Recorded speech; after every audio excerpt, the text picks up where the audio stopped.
Today, I'm boarding NCL's Norwegian Bliss for a 5-night cruise to the Mexican Riviera. I'll show you exactly what it's like to travel on board, from our balcony club suite to the included dining and the beautiful facilities on board. Plus, I'll take you on some high-adventure excursions through beaches and deserts and so much more. And with that, let's pick up our journey in California.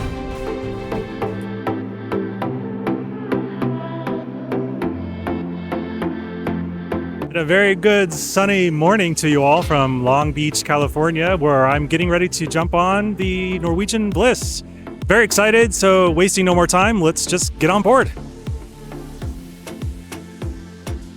First, we'll need to check in at the cruise terminal, passing through security, and then into the embarkation hall where we lined up for check-in.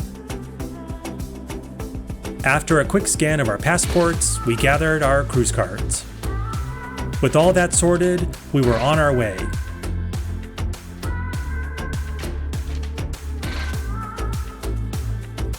Getting our first close-up views of this beautiful ship. As we made our way down the gangway, it only increased the anticipation, and I can't wait to explore her with you. She's what you'd call a mid-size cruise ship, part of the Breakaway Plus class of ships from Norwegian Cruise Line. Launched in 2018, the Norwegian Bliss has a length of 1,094 feet, approximately the same length as the Eiffel Tower is tall, and a capacity for just over 4,000 passengers and 1,716 crew members. Upon stepping on board, we scan in and make our way onto deck number 5. I don't know about you, but as soon as I take that first step on deck, something magical happens in my brain, and all the cares in the world just melt away. After a quick check-in at our muster station, it was time for a quick lunch. We decided to hit up Savor, which is one of the included main dining rooms on board, for a sit-down lunch. For starters, I opted for the roasted tomato soup, which was quite good, and one of my friends went with the hush puppies, which he reported as being tough, not how you'd want to describe hush puppies.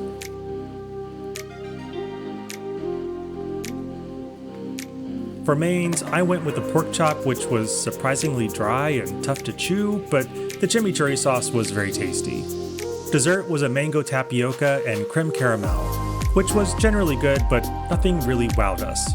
The decor of the space was modern and chic, and the service was pleasant, even if the food was nothing really to write home about. With lunch out of the way, shall we head off to our cabin?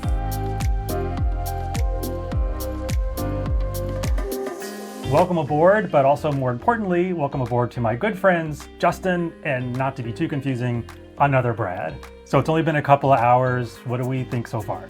It's been great. Yeah, super fun. Awesome. Moving on, let's unpack and banish that suitcase under the bed. This is cabin 12802, a midship club balcony suite cabin on the starboard side. Moving into the living area, there's a king-size bed, a sofa that's been turned into an additional bed for me, ample storage, and a small fridge with a few refreshments.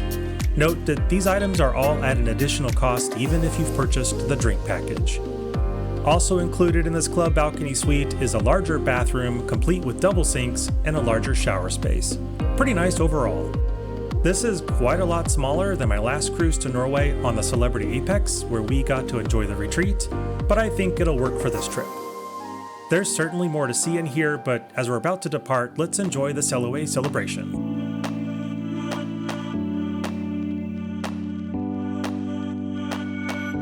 The crew makes their final preparations, and the final loads of food are brought in, and just like that, we're off, bound for Mexico.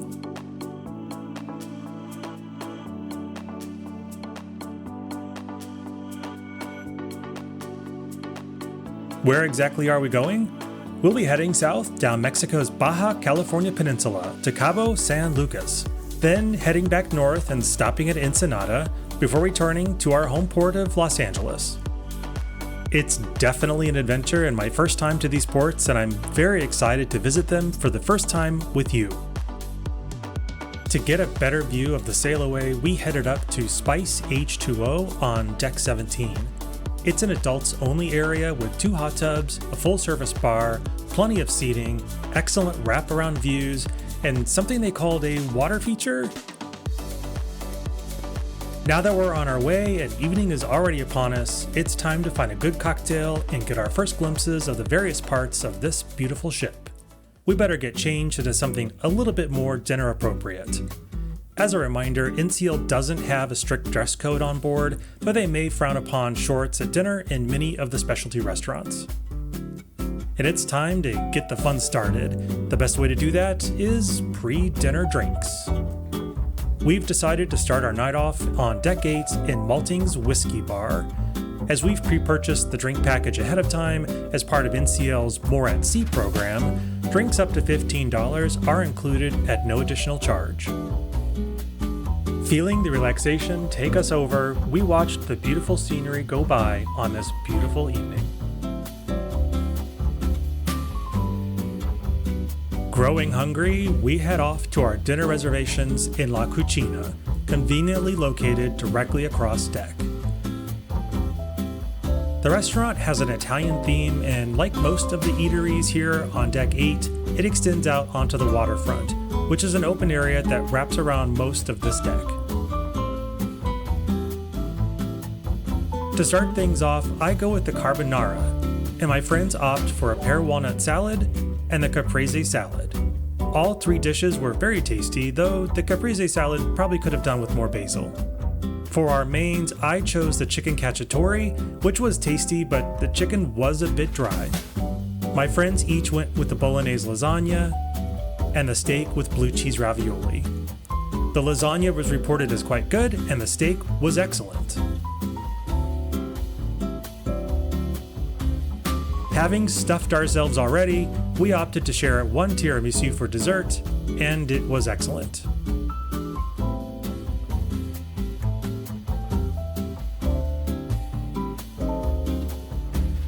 With dinner at an end, it's time for a late night walk before heading back up to the room to relax. We'll spend more time tomorrow giving the ship a thorough exploration.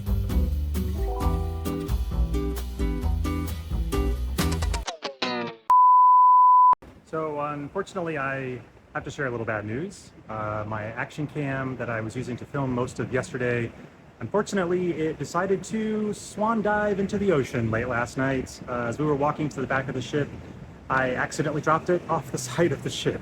So unfortunately, a lot of the filming I did yesterday is now at the bottom of the sea. Oh well, to make things a little bit better today, my friends did give me this, and it definitely helped the day look up a little bit. Well, with that out of the way, time to grab the PJs and say goodnight.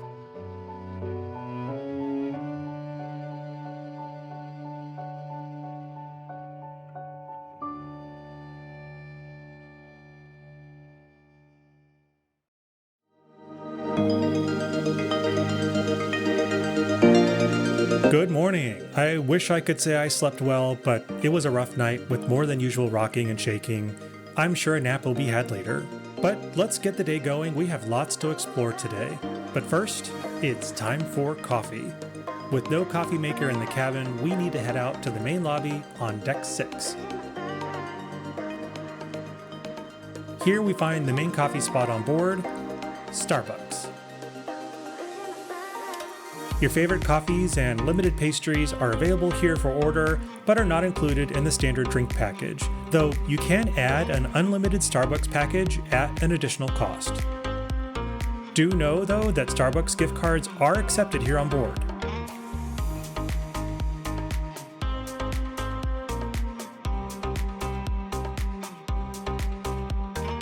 Now with that out of the way, let's start our ship exploration.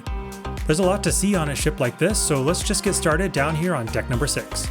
In the atrium, you'll find various guest services and shore excursion desks, along with the atrium bar and the internet cafe. In the atrium, they do various activities, including trivia, music, and game shows, and it was here that Justin was lucky enough to get to play Deal or No Deal. Spoiler alert! He didn't take the deal. Also on this deck is Q Texas Smokehouse, one of the specialty restaurants on board offered at an extra charge. You can enjoy your barbecue dinner with red Solo cups among rustic themes and often a live band. Further along is Teppanyaki, another specialty restaurant. Also, come here when you first board the ship so you can make your dinner reservations. Directly across is the Social Comedy and Nightclub. Open late into the night, they offer comedy acts and music. We were able to catch a couple of comedy acts here throughout our trip. Moving on down through the art gallery, we find ourselves at the Mix Bar, which spans between two of the included main dining rooms aboard the Norwegian Bliss. Taste and savor. Continuing up to Deck 7, you'll find the Bliss Casino and the Skyline Bar. The casino has both a smoking and a non-smoking section, full of every kind of game you may want to try your luck at.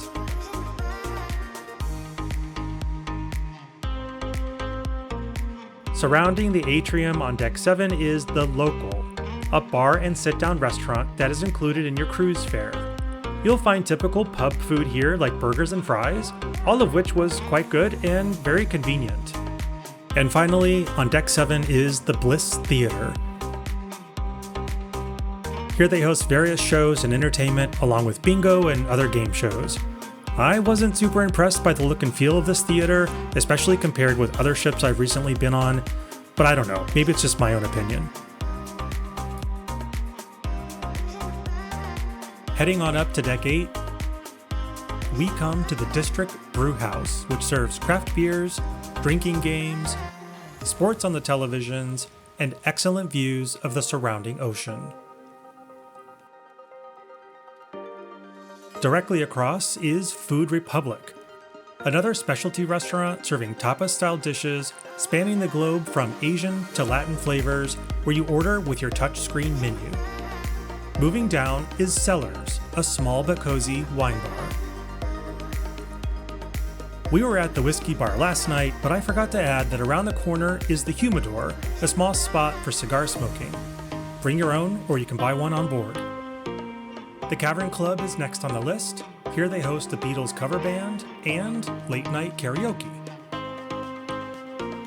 Further on is Sugarcane Mojito Bar, a small venue dedicated to this Cuban cocktail with several options on offer.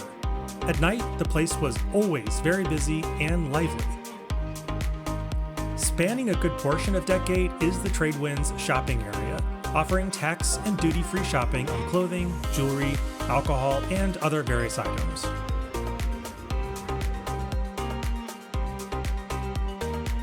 Reservations are required at the various specialty restaurants. You can make those reservations ahead of time on the app, at the Teppanyaki restaurant on the day you board, or on the various touchscreens around the ship, though we did have a lot of technical difficulties trying to use those. Wrapping around most of Deck 8 is the waterfront, NCL's take on alfresco dining. We found the space to be very inviting, and these deck chairs all along the sides were very cozy, and it was rarely crowded.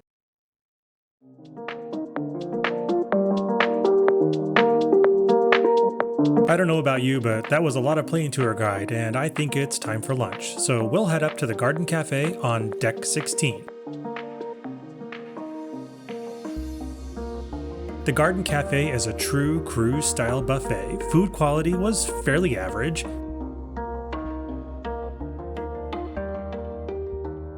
and the crowd experience was pretty high. Finding seats at the buffet for lunch on a sea day was a bit chaotic, but overall I think we survived. Down one deck on 15 was the Observation Lounge. We spent a lot of time enjoying the views here. There would be music playing at night and snacks and refreshments throughout the day. I absolutely loved the look and feel of this space. It was cozy, with lots of seating and space to chat, drink, or play a game of cards. With the sun now out in full force, let's check out the upper decks. Deck 16 and up comprised the majority of the pool decks. It was definitely a fun crowd, especially with the sun and the beautiful weather. Even with the crowd, there was still plenty of deck chairs to be found, and it was easy to get around. Multiple bars and servers here kept the drinks flowing. There were 2 water slides on either sides of the ship, and Justin was the only brave one that wanted to try the ocean loops, luckily without getting stuck halfway. Near the aft of the ship were 2 more restaurants, the American Diner, which is a complimentary eatery serving burgers and milkshakes, and Le Bistro, the ship's specialty French restaurant with an upscale feel and a French-themed menu. One deck up is something I've never done on a cruise ship before. That's right, go-karts. The cost was $15 and the race ran about 10 minutes. The cars go faster than I expected and we really had a great time. Not something I've ever done before on a cruise ship, and I'd certainly go again. And just like that, it's time for dinner once again. Tonight, I've booked us into Palomar, another specialty restaurant on board the Norwegian Bliss with a Mediterranean and seafood theme.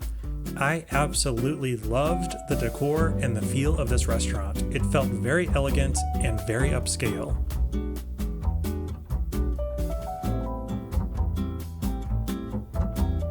Kicking things off, we opted for the heirloom beet salad, the grilled octopus, and I went with the Greek salad, which was fresh, crisp, and really hit the spot. Moving on to mains, Justin and I each opted for the filet of sole with grilled carrots, and the other Brad went with the scallops and clams in a pesto sauce. I found the sole to be well prepared, light, flavorful, if a little small. The rice pilaf on the side, however, was a surprising hit. For dessert, we shared a chocolate mousse cake and a French apple tart. Both were delicious. Wrapping up the night, we did something I absolutely love to do on a cruise ship. We wandered the outer decks of the ship at night. It's peaceful and very relaxing.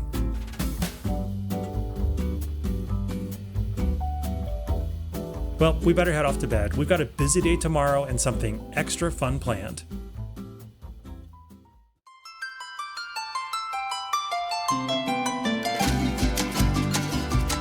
Well, good morning and welcome to Cabo San Lucas.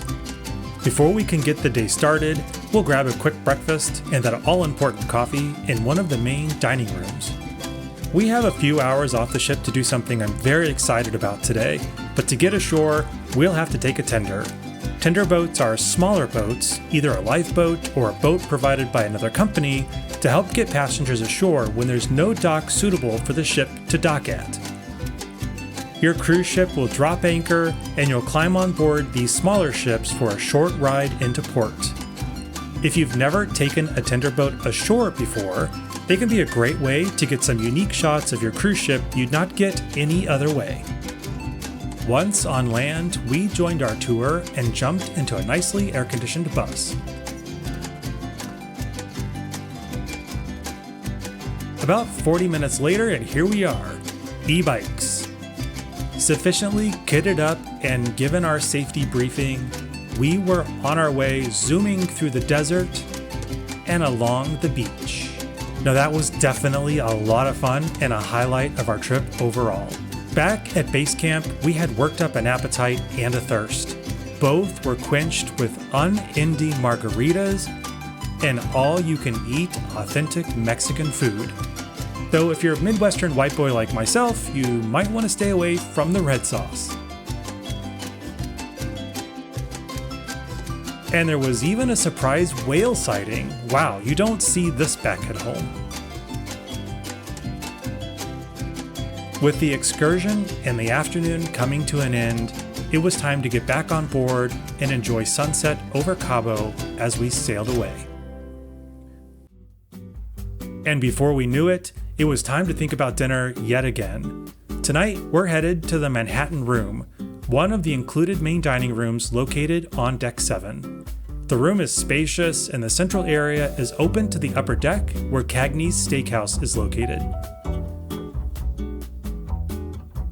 For starters, I opted for the short ribs and spring rolls, which, to my dismay, were full of cilantro. Yuck. I also had the Waldorf salad, which was pretty bland and a bit of a miss in my opinion. My friends had the cheese ravioli starter, which they said had a delicious lobster sauce.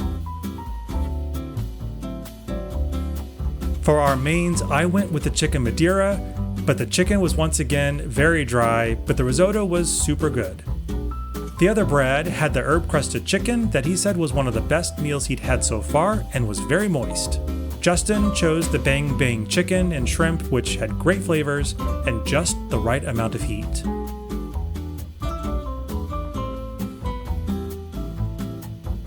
Desserts, unfortunately, were a bit of a letdown. The brownie s'mores was so dry, and maybe it was supposed to be served warm, but it wasn't. The Bananas Foster's, on the other hand, was way too sweet, and the ice cream had long since melted, making everything a bit of a gloopy mess. A miss on both parts.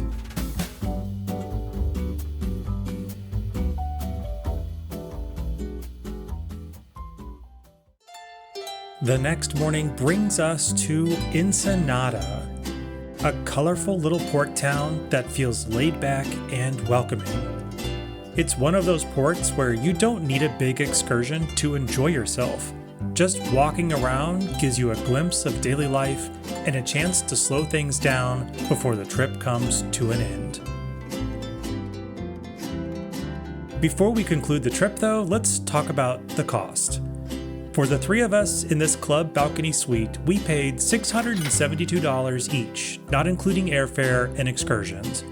That did include our More at Sea package, which included some excursion credits, specialty dining credits, some Wi-Fi minutes, and a drinks package. Welcome to Ensenada, everybody. Unfortunately, this marks the end of our trip here on our Norwegian Bliss. What did you think, guys? How did it go? An excellent time. Yeah, good ship, great time. Glad to hear it. Well, thanks for joining me, and thanks to all of you for watching. Can't wait to see you again soon on board next time. See you later. Bye. Bye.